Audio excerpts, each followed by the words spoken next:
Good evening, ladies and gentlemen, and welcome to the Martha's Vineyard Regional High School Performing Arts Center. Please welcome Sue Ellen Lazarus, the Executive Director of the Author Series.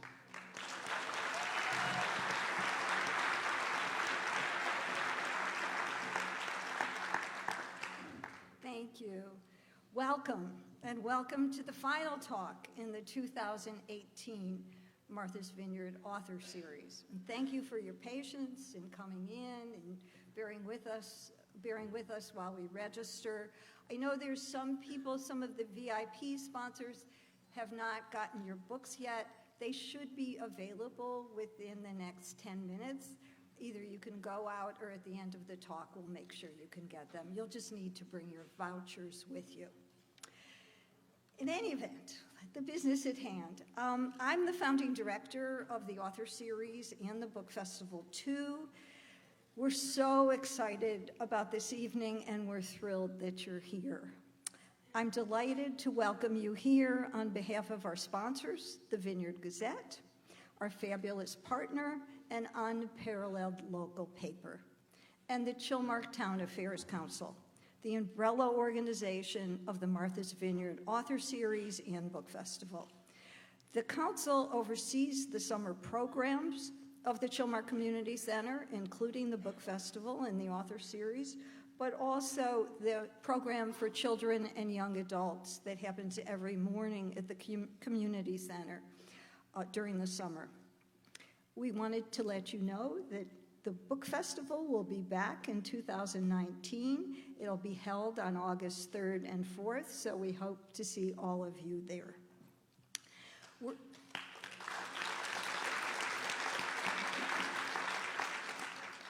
We're thrilled and honored to have President Clinton here tonight.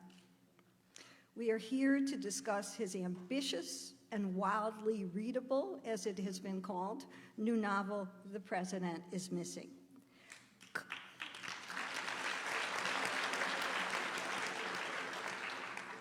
Co-authored with James Patterson, this is the president's first novel. But rumor has it, it's not James Patterson's first novel. The book has been on the New York Times bestseller list for 10 weeks since its release in June. If the night were not special enough, interviewing President Clinton tonight is Bob Barnett, all the way from the Hamptons. Big sacrifice for him here. He's the man who brought President Clinton and James Patterson together. Bob Barnett is a partner at Williams & Connolly and Washington's consummate deal maker. He's one of the premier authors representatives in the world. In addition to President Clinton and James Patterson, his clients have included President Obama, Michelle Obama, Secretary Clinton, whom we are pleased to welcome here tonight.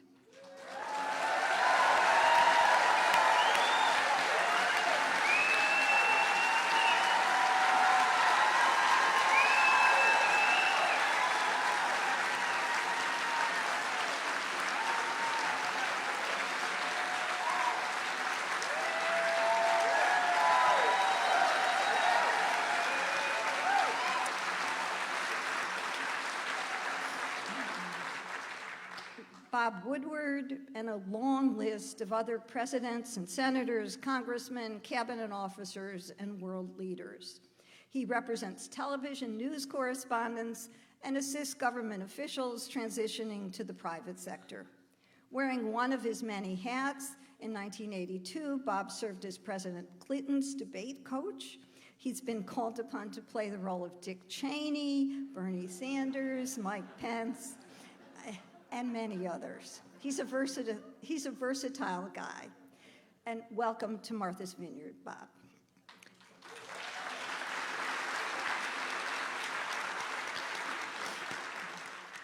And now I'm honored to introduce the 42nd President of the United States, Bill Clinton.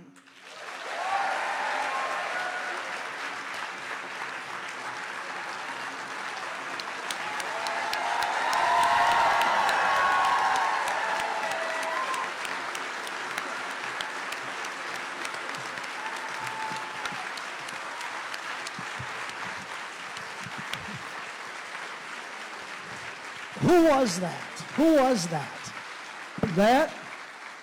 That's the president we're missing.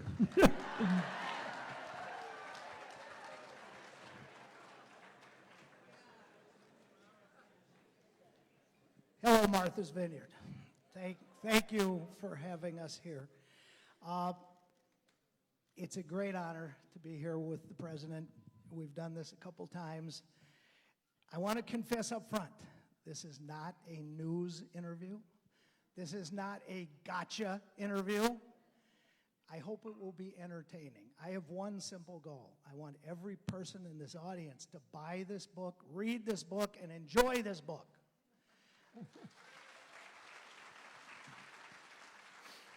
I want to thank Sue Ellen. I want to correct her on one thing we just learned an hour ago. It's 11th week on the New York Times bestseller list. It was #1 for 7 weeks. It's now #2, beaten out this week by an amateur named James Patterson. His new book, Texas Ranger, is #1. I think it's the only time in history an author has ever, on the New York Times bestseller fiction list, had #1 and #2. So we congratulate James Patterson, the president's colleague. The book has been sold in 30 countries for translation. We've sold it to Showtime for a 12-part series. So you'll be hearing a lot about this book, and we're very proud of it. I want to start by asking the only self-serving question that I'll ask tonight, which is, how did this come about, Mr. President? When I left the White House, and Bob represented me when I wrote my autobiography, and he knew, we'd been friends for years, and he knew that I was an obsessive reader of thrillers, mysteries, of all kinds. So he'd been trying for ever since to get me to write a mystery. So sometime in 2016, he came to me and he said, you know, whatever happens in this election, your life's going to change. And I know you won't do this on your own. You'll just go back to work in your foundation. And what if James Patterson agreed to co-write one with you? Then would you do it? And I said, Bob, why in the living hell would he do that? I mean, you know, he's the best-selling author in the world. Why would he do this? He said, well, if he would do it, would you do it? I said, in a heartbeat. And Patterson agreed to do it. Said he was interested. So we met and we talked. And I said, look, if we do this, I said, I want to, I'm fascinated to do it with you. I want to see how you twist and turn the plots and stuff, but I want this to be a real book about a real issue, and I want it to be a thriller about something that could really happen. And I said, what do you want? He said, I want the president to go missing, can he? I mean, he's great. He's a great storyteller, Patterson. And I said, well, there are two senses in which the president could go missing. The first is, could the president be somewhere and nobody knows where he is, not the press, not the general public? The answer to that is yes, but not for more than 3 days probably, maybe 3 days. And I know how that would happen. I said, the other sense that you may mean is, can the president go missing, meaning be out alone with no Secret Service protection? The answer to that is maybe, but not very long, and it would really make the Secret Service mad. I mean, under the law, you'll find this if you get the book, but the law governing who can be covered by the Secret Service gives everyone but the sitting president the right to sign off Secret Service protection. However, for very brief periods, the president has, for privacy reasons, sometimes been given a pass. Like if you go to see a dying friend and they don't want any Secret Service in the house, or do something like that. So we started there. And I said, now, if you're going to make the president go missing, the only credible thing that this story could be about is cybersecurity. Wait, don't go there yet. Yeah. Don't go there yet. But okay, but anyway, that's how we did it. And so it We're was gonna do his that. idea, and that's why it's self-serving, but we had a great time. And I wound up I'm crazy about the guy. We had so much fun, and we still do. I mean, Hillary and I go to dinner with Jim and Sue Patterson. She takes her husband and me out to play golf and kicks the living daylights out of both of us. The whole thing has really been a great friendship. Now, I want to come on to that. How did you work together? How did you actually write this? Who wrote it? How did you exchange drafts? I think people will be interested in the process by which you produced this work. Well, first of all, I asked him, I said, how do you write your mysteries and produce all these books? And he said, I always start with an outline. He said, a lot of fiction writers don't, but I do. I may change it, and there are always twists and turns that occur to you as you're writing, but I want to know where I'm going. And he said, I know you write your nonfiction books that way. He'd asked Bob. I said, yeah, I do. So we agreed on an outline. We went back and forth, and we agreed on an outline, and we settled on basically where we would start and where we would go. And I said, now, and he said, you really want this to be realistic? I said, yeah, it's important to me. At least what I thought was realistic about how the presidency works, the White House works, all that stuff. And I said, it's really important. So he said, okay, here's what we'll do. I'll draft the first 2 chapters. You answer these 20 questions. He said, here's 20 things I don't know. And we can't make a realistic book without knowing this. And it was things like fact questions. If you wanted to sneak out of the White House, how would you do it? So I answered that. Notwithstanding the fact that this Kuko guy that wrote a book claiming that I sneaked out of the White House all the time with Bruce Lindsay, my counsel and 50-year friend, throwing a blanket over me so I could go to McDonald's. That never happened. But I explained, and then things like processes, how do they work? So I did my 20 questions, he did the draft. Then we went back and forth 5 or 6 times on the first couple of chapters because we wanted to get it just right. And the rest of the book just kind of wrote itself. Now, the lead character in the book, and I expect by now many of you have read it, the lead character in the book is Jonathan Lincoln Duncan. You are William Jefferson Clinton. Is this guy you? No, I didn't even name him. Patterson named him. No, I didn't. He is definitely, first, he's younger than I am. He fought in the first Gulf War. So he's a combat veteran, and I'm not. He's a widower, and I'm not, thank God. And, but he sort of thinks like I do. And he sees the presidency as a job as well as a very important symbolic position. But he thinks about, how he's actually going to do things for the American people. And he is rather impatient with the politics of personal destruction that tend to dominate a lot of what we have thought about for 30 years or more. So, in that sense, I identify with him, but he's definitely not me. He also has a physical problem, a blood disease, which I don't have, thank God. Now, you start the book, I think a lot of people were surprised, you start the book with impeachment. Why in the world would you start this book with impeachment? It has nothing to do with me or with what's going on now. What do you believe that?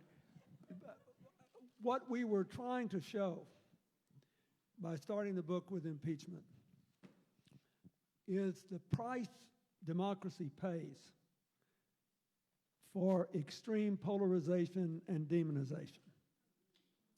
And we were trying to show what happens, because keep in mind, unlike either case, unlike my case or what appears to be happening now,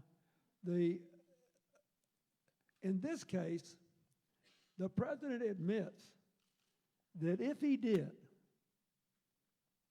what his adversaries think he did, for the reasons that they believe he did it, that it was an offense for which he could be impeached and removed. The English common law definition of impeachment, which is the closest we've got since it's not defined in the American Constitution, is offenses distinctly political against the state. Now, then he says, I am partly to blame for their paranoia because I did not tell them what I was doing and why, because I did not trust them to keep their mouth shut. And I thought that the country could be irreparably harmed if I did what they would otherwise deserve to know. There's a small committee of people called the Gang of Eight in the Congress that are designated to hear the most important secrets the country's dealing with. And he said, I simply didn't believe that they would do it. And so the book opens with showing you the price democracy pays when the well of trust runs dry. And that's the whole purpose of it. Now, I want to ask you about two specific aspects of the book. The bad guy in the book is named Bach, B-A-C-H, and you write in the book, Bach is killed on every continent. Bach has assassinated generals, activists, politicians, and businessmen. Bach is known only by gender and the classical music composer Bach favors, and by Bach's 100% kill rate. And Bach is a woman. Chief of staff is a woman. The political advisor is a woman. The vice president is a woman. The director of the FBI is a woman. And that's not usual for thrillers. How did you and Jim come to the conclusion that you would use women characters in the way you did in the book? Well, it was interesting because we sort of did it in the beginning without expressly discussing it. Like I said, I wanted this character to be a woman, the chief of staff. And then originally wanted the assassin to be a woman. Then we had an FBI director that turns out to be the first African-American woman elected, appointed to that. But I think it's important because the closer we get to parity of representation in government across the board, the closer we'll get, in my opinion, to better decision making. I mean, basically, we know that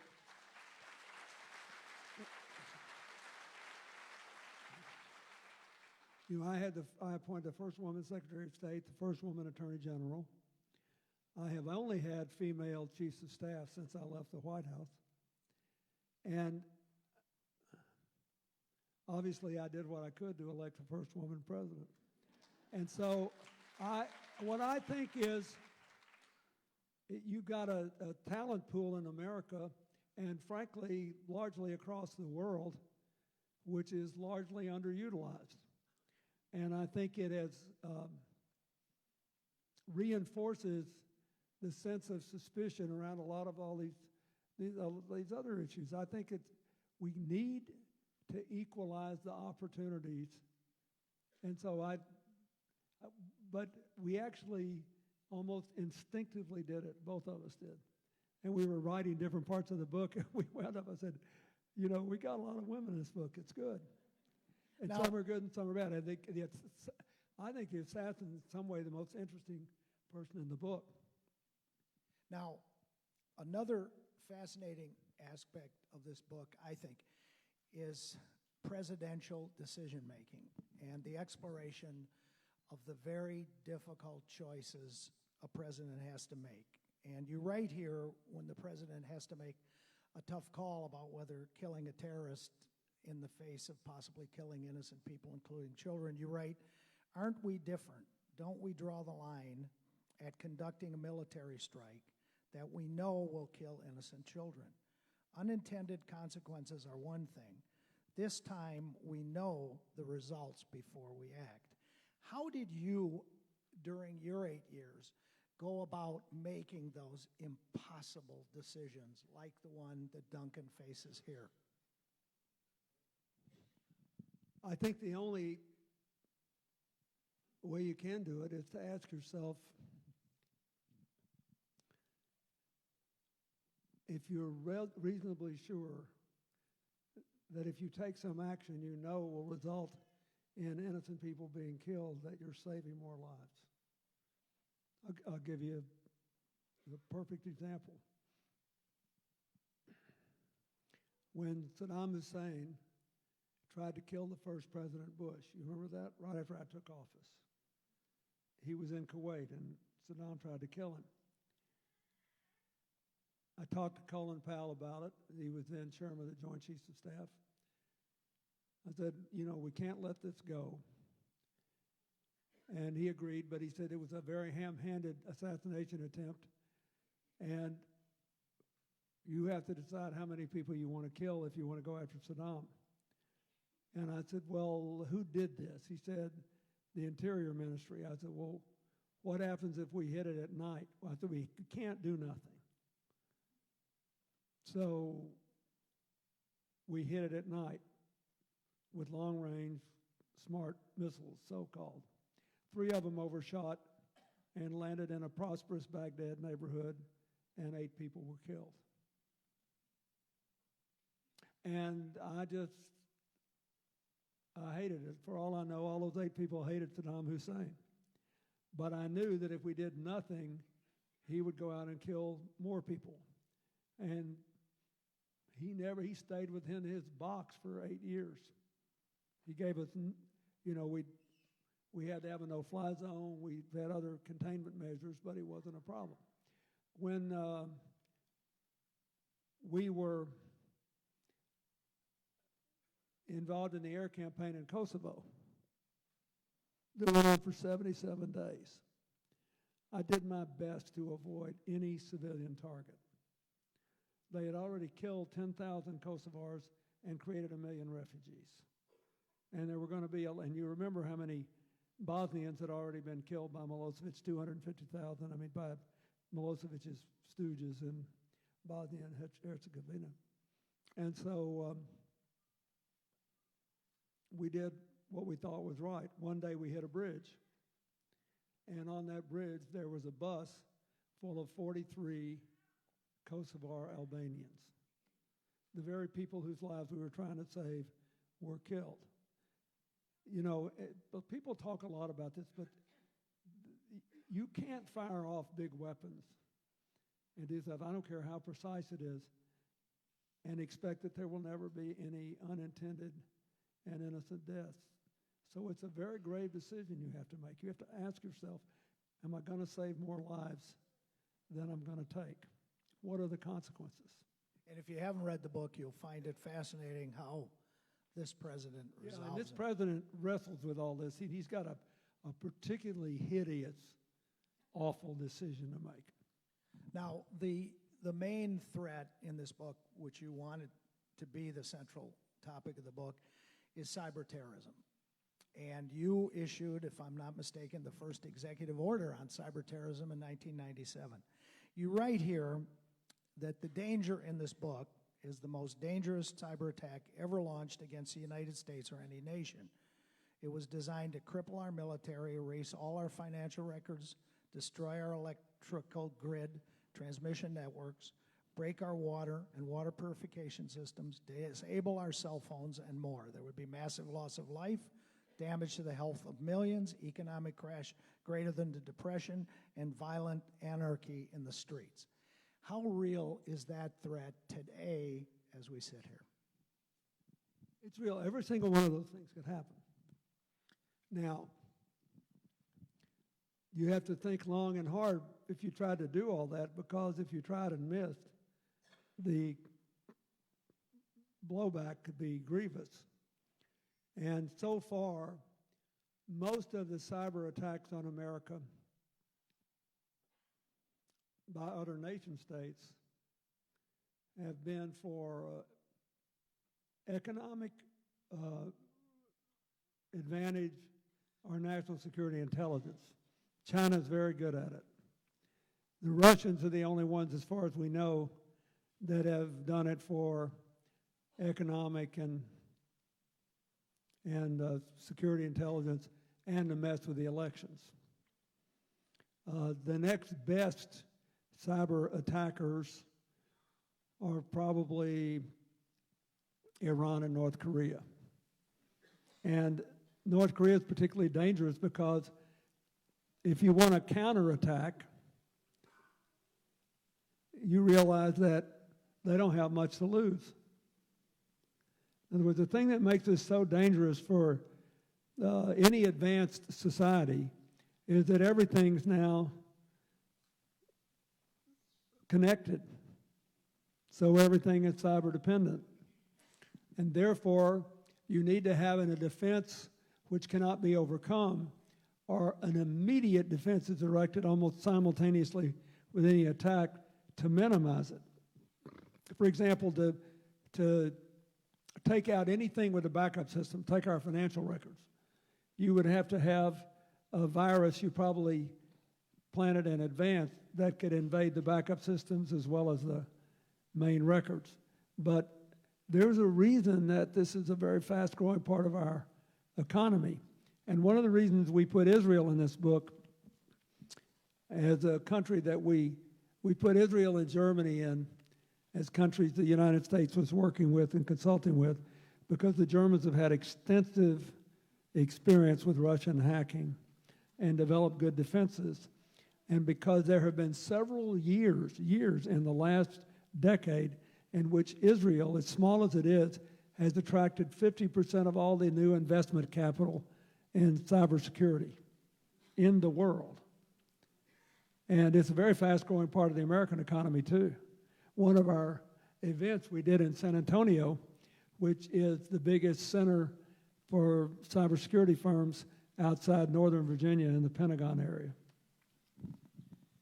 Now, you also paint a frightening picture. There are a lot of frightening pictures in this book, but you write about the fact that one person could destroy everything we've got. And you say, new technology allows even one man to inflict utter destruction. It takes only one man willing to destroy it all, willing to die if necessary, who's not susceptible to coercion or negotiation. And what you're basically saying is we have to get it right every time, and the enemy has to get it right only one time. How did you just mentally cope with that when you were sitting in the Oval Office? How can you protect against everything? Well, first of all, you have to take all the known threats, right, and try to construct defenses. Secondly, for those things for which you think there is no defense, you have to construct a counterattack which would be grievous. The problem that a lot of very well-developed countries have is that if the attack is well designed, you may not have the capacity to launch a counterattack. So the question is, can you have whole alternative connection systems that have nothing to do with the internet, nothing to do with any other known connectors in the world? Then you have to have people, in my opinion, sitting around thinking about what hasn't been done yet. You know, there's that old saw about generals fighting the last war, and how many people died in World War I because they basically did face-off infantry warfare with 20th century technology instead of 19th century. So we had these massive casualties. So here you're not fighting the last war. By fighting the last war, you may be something that happened the day before yesterday. And you need people who are really good at this, who keep thinking of every new thing, who are trying to breach your systems all the time to protect them over and over and over again. And it's just the race. And we'll either figure out how to do this, or we'll figure out a system of mutually assured destruction so that nobody will do it. Or we'll continue to deal with things like we have dealt with recently. But when we wrote this book, one of the things that I was concerned about is that only Democrats would buy it because, let's say, Clinton's just mad about the election. A lot of people who weren't for my candidate were perfectly okay with the Russians trying to get more people to vote for Jill Stein and all the crazy stuff they did. But that's a tiny sliver of the threat we face. Axios recently surveyed about, 15 or 18 national security experts, including several Republican and Democrat National Security Council advisors to presidents. And they asked them to evaluate all the security threats in the world, and they discussed 10. And they differed about, how big a threat Russia was or China was or whatever. But they all agreed that the number one threat to American security is cybersecurity. Now, we just had a $700 billion defense bill. And we spend about 5% of that on cybersecurity. And I think we need to spend more, because you've really got to figure out either how to get impregnable defenses or instantaneous defense as soon as you know something's amiss. Now I'm going to take upon myself a real challenge. I'm going to do a lightning round with Bill Clinton. That has never been done. We did it in the 92 debate preps. Some quick questions and some quick answers. What's the one takeaway that you want people to come away from this book with? This is a big issue, and every American should care about it and demand that we do as much as we can on it. There's no reason America, with its infrastructure and resources, should not be the best country in the world at cyber defense. You can have all the offense in the world. You're still vulnerable if your defense is not great. Now, you've read, I think, virtually every Patterson, because I've sent most of them to you. Other than this one, what are your favorite Pattersons? I like the Alex Cross books. I like the Michael Bennett books. I love them. And I like this new Texas Ranger book. And I love the two books that he's written about the Australian female cop, Harriet Blue. They're really good, and they're good about Australia. You learn a lot about Australia. Now, you've written several nonfiction books. What did you learn about writing fiction from doing this project with Jim?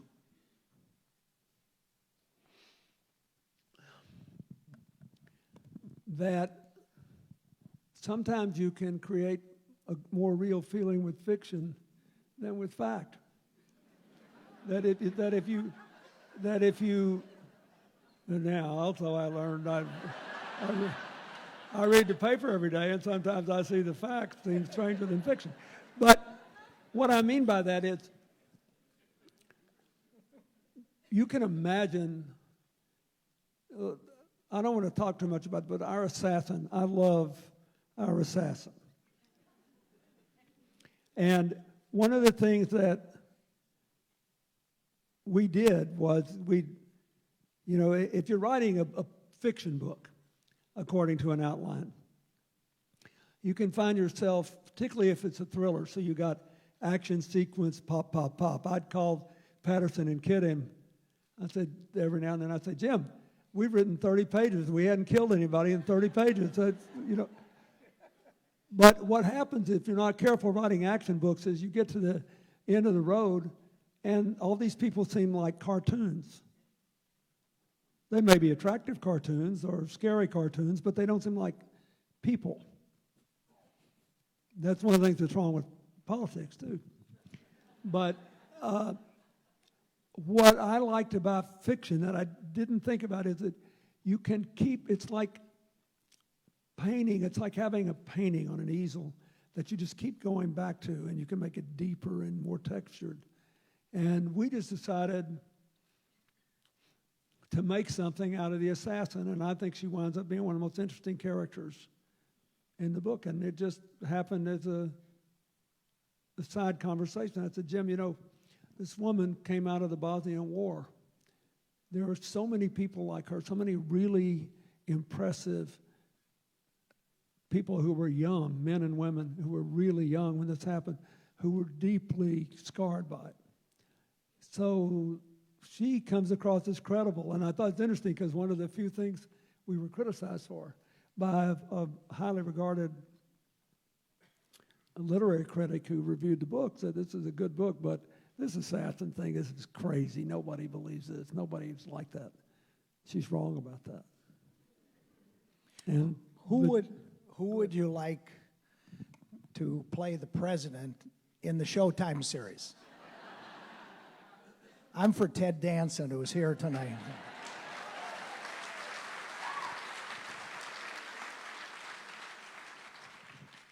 That's good. But he'd have to dye his hair like me, you know, he'd have to, because this guy's younger than we are. I don't really care. I just want somebody who comes across as strong but human, and somebody who really cares about the country, who's, you know, trying to do the right thing against all the odds and trying to beat the clock. Dennis Quaid did the audio, which has been a huge success, and He did a very good job. He was terrific. One more, and then we'll turn to current events.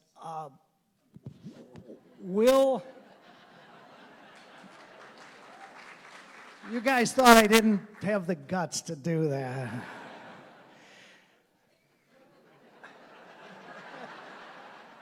Will there be a sequel? I hope so, I think. I'd like it. But we're really, Jim and I are both proud of this book because we worked so hard on it to make, so when you read this, you'll have a sense of how the White House works. You'll have a sense of how the national security decision-making process works. And you'll have a sense of just how challenging this cybersecurity issue is, as well as all the ins and outs, who's the good guy, who's the bad guy, up and down, and all that kind of stuff. So if we could use this format to deal with another genuine challenge like that, I'd love to do it. And it's fun. I mean, I always liked him, but I like him more now that I know him better. He's an extraordinary person. And Jim Patterson gives a portion of the profits of every book to reading programs, to higher education programs and improving reading instructions, and to independent bookstores to supplement the salaries of their employees. And so, and a bunch of greats provided the books tonight, I'm glad to say.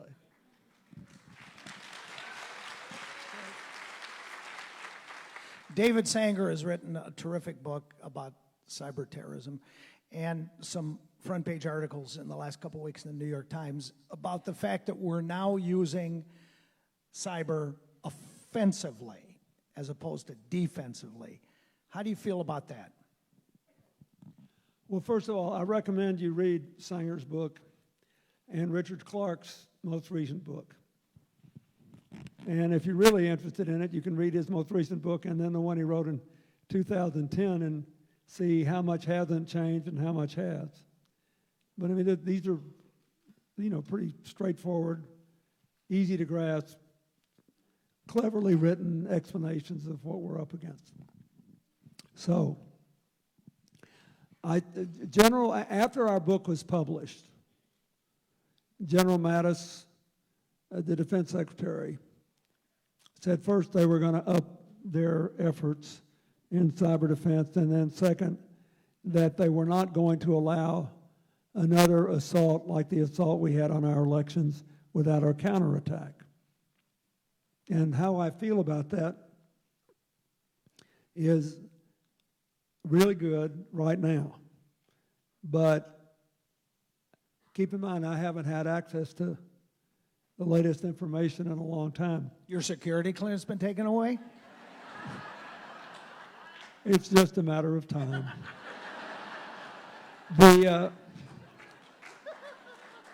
It's interesting.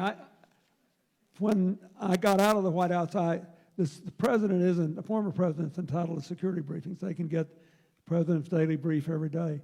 But I never took it because Hillary was on the Armed Services Committee and dealing with a lot of this, and I was giving talks all the time, and I just never wanted anybody to confuse what I said with, secret government information. So most of what I know now, I know because I read a lot of newspapers and articles and stuff. But anyway, I would feel better about it. I feel good about it because I don't think you can let people do what the Russians did to us and pay no price. You just can't do that. And they should have been outed as soon as we knew. But the person who makes the decision to launch an attack of some kind, and this will all have to be worked out, I guess, in gradation. Should this be made in the White House, the Secretary of Defense, whatever. But you got to know what they can do back, and you got to be ready. Because our first obligation is to do what's best for the people in this country and for our allies and for others. We just got to be careful.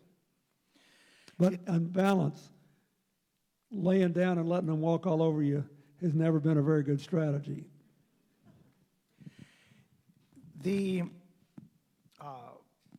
I guess I'll ask you a political question. What do we Democrats have to do? What's the most important thing we Democrats have to do to win in 2018? Show up. I mean, look, I can't tell you how important I think this is. We're in the mess we're in today partly because we had more and more of our voters who were more marginally connected to the political system. People with little kids had a hard time voting or whatever. And so we didn't turn out as well at midterms. Or we get discouraged or whatever the other side did. So what did? They won an outlandish number of governorships and state legislatures. And they set about making it harder to vote. There was a study that came out last week saying that 2 million Americans who were completely eligible to vote have now been purged from the voting rolls. 2 million? You won't need Putin if you let many more elections go by where people can kick people off the rolls. The computer app used to purge votes in Michigan, Wisconsin, and I believe in North Carolina and in Arizona was paid for by Robert Mercer, who finances Breitbart. I mean, and we know that it kicks a certain number of eligible voters off for the ones that have to be purged because they died or they moved or whatever. So you got to show up. We have great candidates now. We have amazingly interesting young people running. It's very encouraging. But we need to stop thinking of ourselves as a presidential party and start being a political party for people. And we ought to be out there talking about why don't we have an infrastructure program? Why do we have a tax cut that added $1.5 trillion to the debt and incomes have gone down for the last year and a half, not up for median incomes? Why don't we have a serious response to the opioid epidemic? Why aren't we dealing with the only real border crisis we have, which is fentanyl coming in from China on the east and west coast in cargo containers, and heroin from Mexico and cocaine from the Andes coming up from people who are not trying to come into this country, they just want to dump the dope. And we could actually deal with those border crises, but we'd have to work with our neighbors instead of calling them names. Yeah, that's where I want to go next.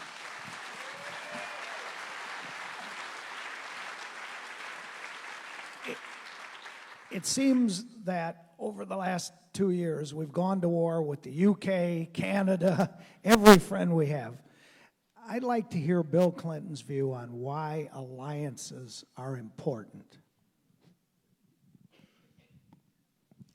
Well, first of all, because there are a lot of problems in the world, including things that affect us, that we can't solve on our own. Well, let me just give you a couple of examples. The United States has done a heroic job thanks to the PEPFAR program, which was passed when George W. Bush was president, in leading the world's fight against AIDS. But still, more than half the money comes from other countries. We still fight this all the time. You know, my foundation's done a lot of work on this. So the virus continues to mutate. You can now see late-night television ads urging people to take precautions again because the infection rates are coming back up slowly in America. We need help around the world to do that. We don't have to do that on our own. If we spend more on defense, we ought to be happy that the United Kingdom and the UAE and Norway and these other countries spend more on development to try to promote health and education and to make more friends. We live in an interdependent world. We need more friends and fewer enemies. And I personally think that it's okay to call people out when I agree with what the global response was to Russia when it's obvious that they try to keep killing people in London. But basically, if you need people's help, bad-mouthing them is not a very good strategy. And you know, I don't understand how Germany became the enemy.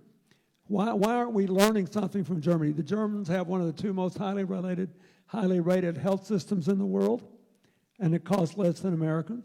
The Germans have the highest percentage of their workforce in manufacturing of any advanced country.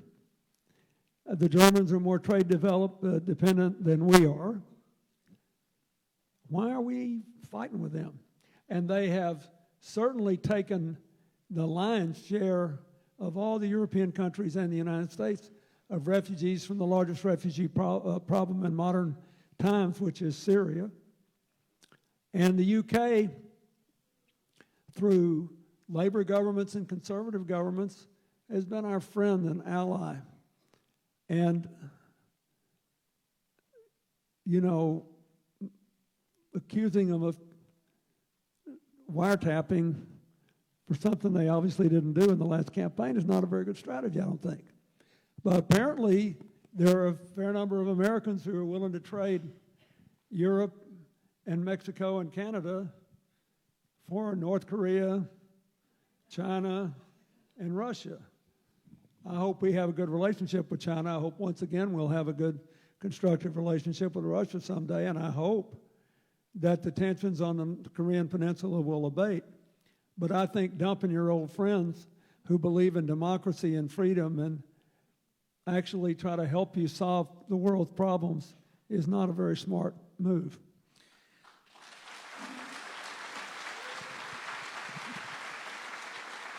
The Clinton Foundation is a remarkable institution that got so unfairly vilified during the 2016 campaign. What is the one thing that the foundation has done that you're most proud of?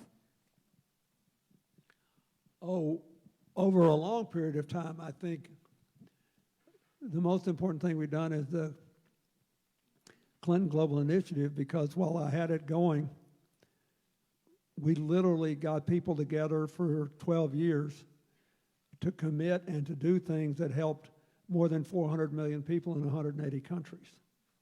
I mean, that's a lot. But I also, in our AIDS work, is now, the AIDS project I started has been independent since 2010, but I'm very proud of it. More than half the people in the world, of the 19 million people in the world who are kept alive by AIDS medicine, get it from contracts negotiated by our foundation. And we do similar work with TB, malaria, building healthcare systems. And then I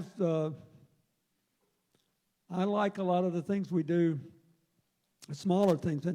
In America, we raised $16 billion from public employee unions to finance our own little infrastructure program over the last several years, and it's created 100,000 jobs. And the government could do this by a factor of 10, 20 more. We need more modern infrastructure. And then, so we do a lot of big things and a lot of small things. I love the program we do in Africa with farmers. We have 155,000 farmers that we double, triple, quadruple their incomes. Why should you care about that? Because the largest amount of untilled arable land on earth is in Africa. We're going to have 9 billion people on earth. If they're hungry, that's bad for you. And there are countries that can have lots of money and can't feed themselves. Saudi Arabia has too much desert. China now has millions and millions of farmland acres that have been poisoned by chemicals because of pollution associated with manufacturing. So a lot of them, when they want to go buy, they bought a bunch of land in Ethiopia, for example, or rented it, leased it. The Saudis did.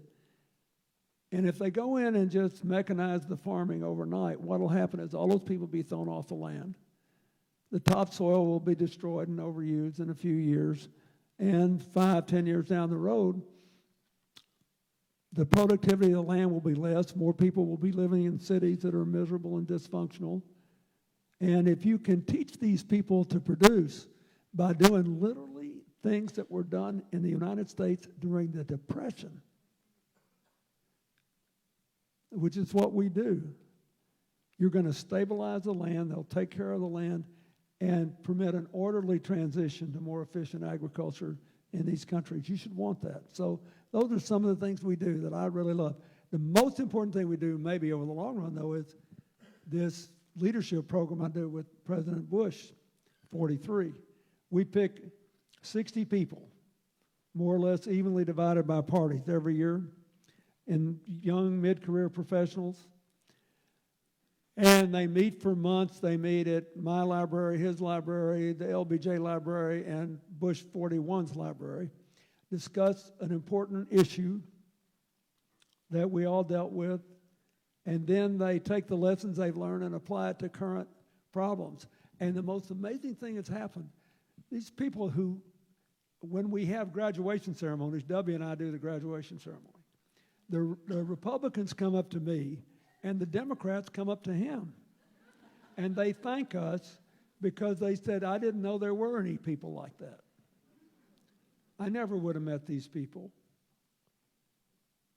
And, you know, that's important too. Every year, 60 more gifted young people who are doing things in their community, who see each other as human beings. I used to tell the young people who work for me in the White House, they get so mad when those Republicans could call me names and all. And I'd say, just remember, if you scratch everybody hard enough, there's normally a person down there somewhere. And so I just keep scratching. You and your wife have so often in your long and distinguished careers been the victims of the politics of personal destruction. And you write in the book, our democracy cannot survive its current downward drift into tribalism, extremism, and seething resentment. Today, it's us versus them in America. Politics is little more than blood sport. As a result, our willingness to believe the worst about everyone outside our own bubble is growing, and our ability to solve problems and seize opportunities is shrinking. Is there any cure for this?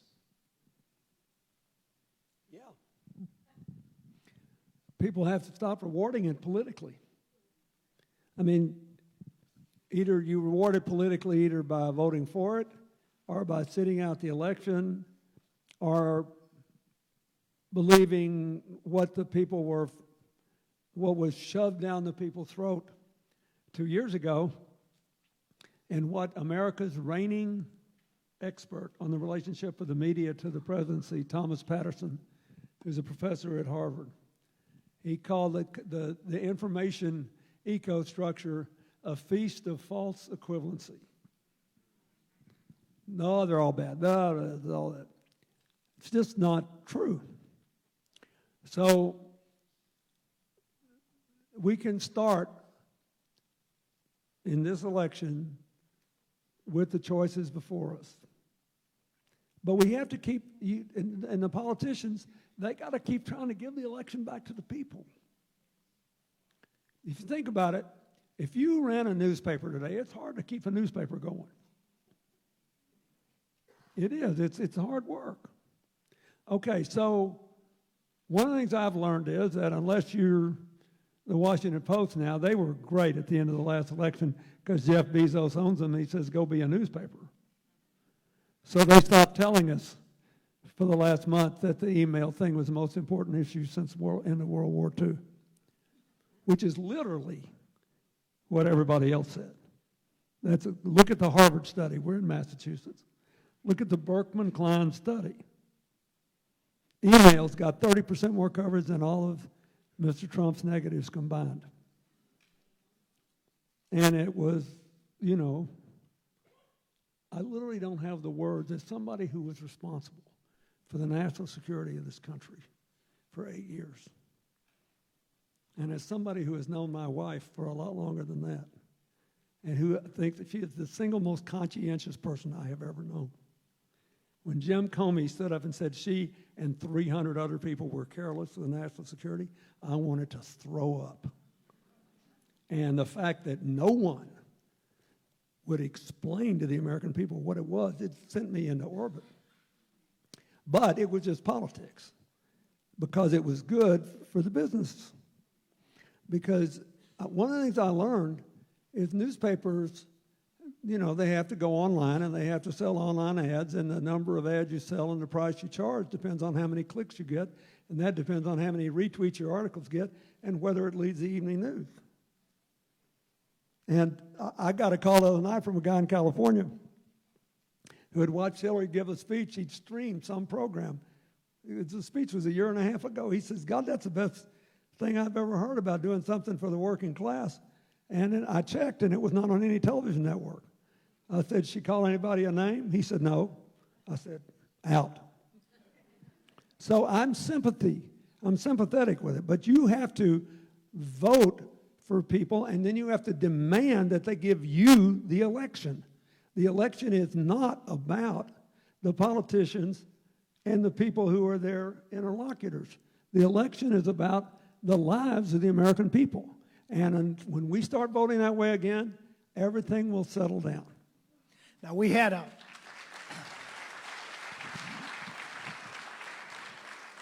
a brief cameo appearance from your wife tonight, and I'm going to ask you the question that is the one I'm most asked about Clinton World. How is your wife doing? Great. She's first of all, we're grandparents, right? And we have Chelsea and Mark, my son-in-law, and our grandchildren are with us. And we just had a big birthday. And my granddaughter helped make the birthday cake for me. And my birthday started off with their idea of breakfast, eggs and birthday cake. So, not bad, actually.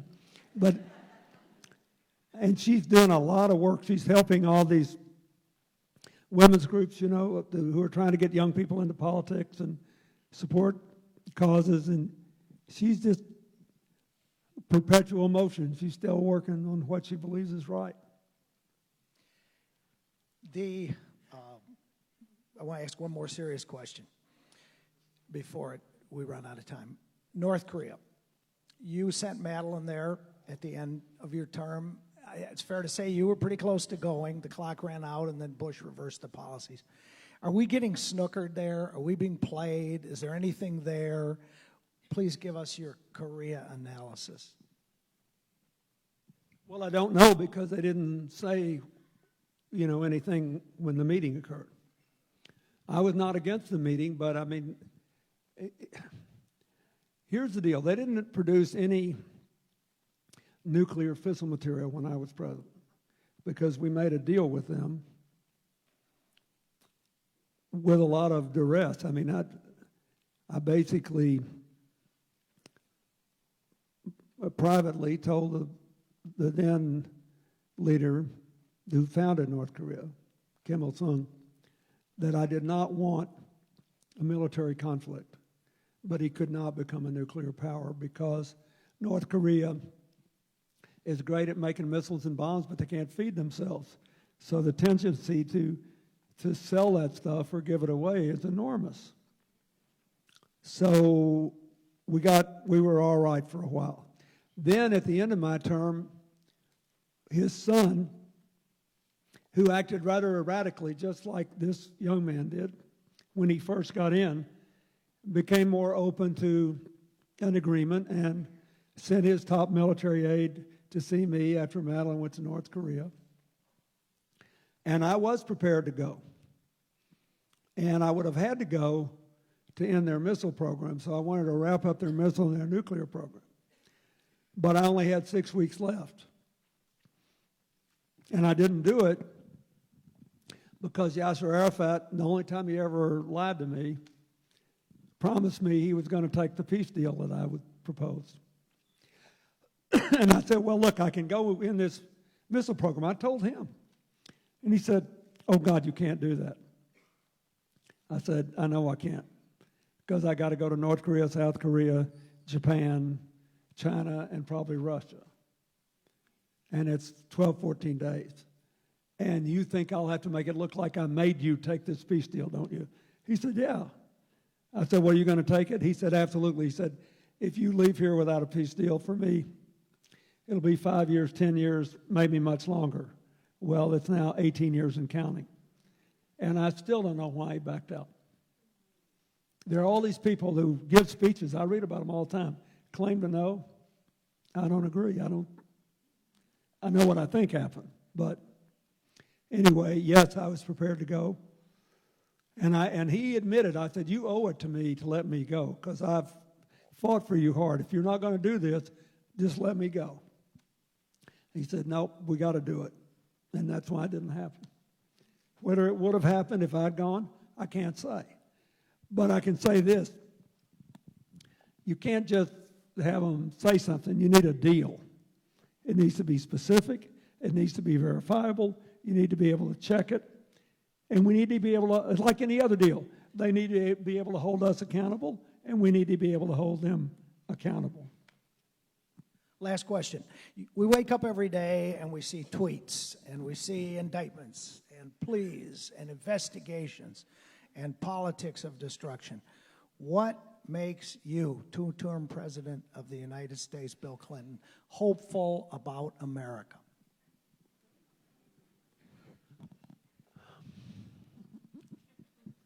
Near term, these amazing young people I see running for office and working in their communities and trying to make things happen. I mean, it's just stunning to me, the quality of young people who presented themselves for Congress, for example, or taken over a lot of these cities. Mayors of the 3 biggest cities in Louisiana are African-American women. Here are one of the most Republican states in America, and they're doing things. We got a lot of great people running for office for Congress and the Senate, so that makes me feel good. First, every time I meet with anybody that's that's still doing non-governmental work, like my foundation does, I leave feeling good. And don't forget, the United States is still the best positioned country in the world for the 21st century. But we have to quit shooting ourselves in the foot. That is, we're relatively young and we're wildly diverse.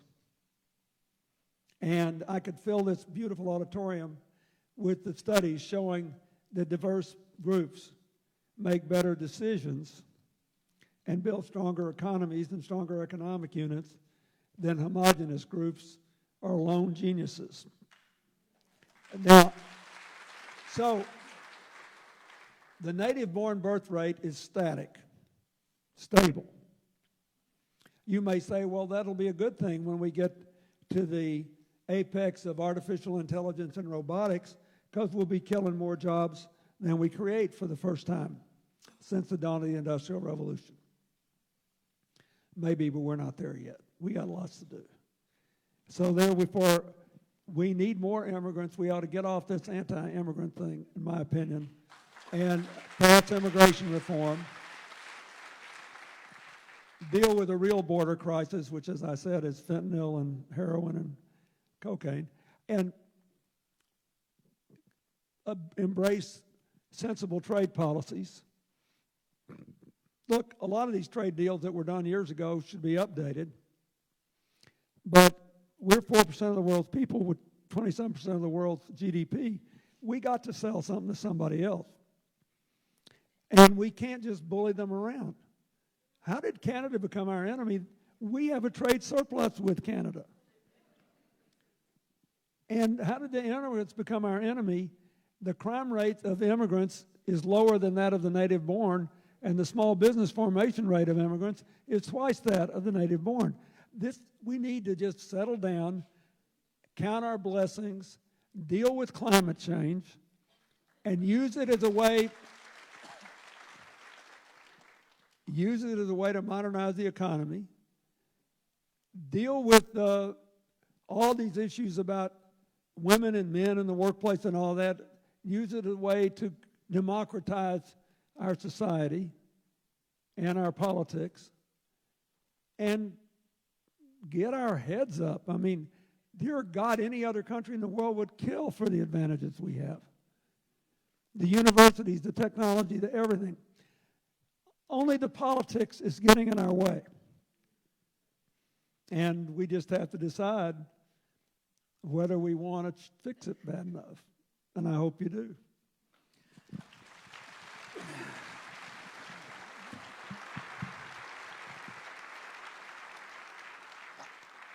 I'll close by saying three things.